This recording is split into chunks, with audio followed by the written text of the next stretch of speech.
John Estrada nag-reacts sa viral video kasama ang mystery woman. Nagbigay ng maikling pahayag ang aktor na si John Estrada ukol sa viral video niya kasama ang isang mystery woman.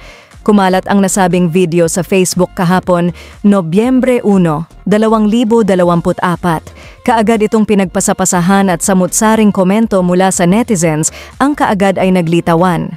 May mga agad-agad na nag-isip na may bagong babae sa buhay ni John, lalo pat nasabi ng aktor sa isang statement noong Hulyo 2024 na nagkasundo sila ng asawang si Priscilla Meireles to take a break sa kanilang marriage.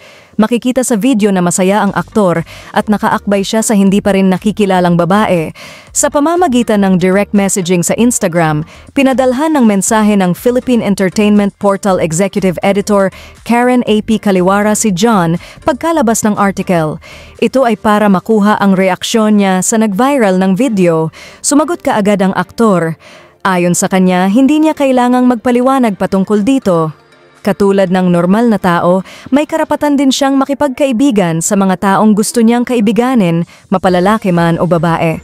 Ang pagkakaiba nga lang, isa siyang public figure kaya laging napag-uusapan ang mga larawang lumalabas tungkol sa kanya, lalo na at babae ang kanyang kasama. Buong pahayag ni John, "Honestly, I don't owe anyone an explanation. But once and for all, I'm going to say this. I have every right to befriend who I like to be friends with, male or female. Like any normal human being. The only difference is I'm a public figure."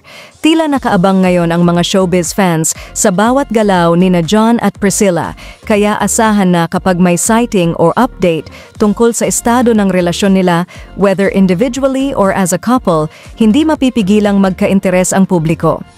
Salamat sa iyong panonood at kung bago ka pa lang sa aming channel, huwag kalimutang mag-subscribe at pindutin ang bell icon para ma-notify ka kung may bago kaming upload.